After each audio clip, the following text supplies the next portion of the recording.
Городские власти разработали муниципальную программу, с помощью которой уже успешно переселяются горожане, не попавшие в федеральную и республиканскую программы переселения. Как работает данная программа и почему некоторые граждане отказываются от предоставляемого жилья, а также почему они предпочитают оставаться в аварийном, расскажет мой коллега Игорь Акимов. Спустя многие годы жители Нерюнгри сегодня впервые почувствовали, что деревянный жилой фонд постепенно уходит в прошлое. Благодаря муниципальной целевой программе, утвержденной Нерюнгринской городской администрацией осенью прошлого года, уже сегодня жители еще 7 деревяшек постепенно переезжают в безопасное и комфортное жилье. Тут вот документы только сдал, буквально через пару дней мне звонят: приходите, смотрите квартиру. Квартира, в принципе, приемлемая, неплохой ремонт, заезжай, доживи. Есть, конечно, некоторые нюансы, но все исправимо. В общем, довольны.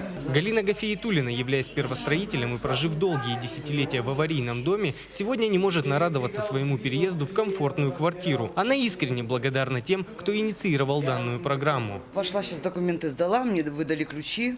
С 1 апреля мы уже все здесь проживаем.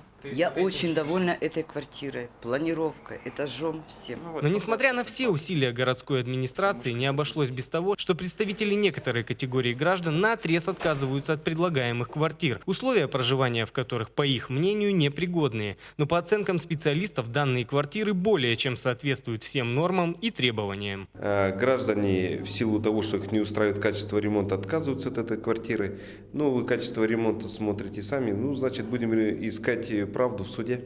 Но необходимо отметить, что благодаря условиям правительства республики и Нерюнгринской городской администрации жители города и поселений Нерюнгринского района сегодня могут быть уверены за свое будущее. В ближайшее время, благодаря 2 действующим программам, проблема ветхого и аварийного жилья останется в прошлом. И на карте столицы Южной Якутии не останется ни одного деревянного дома. Игорь Акимов, Вадим Барашков, Дмитрий Горбов, НВК Саха, Нерюнгри.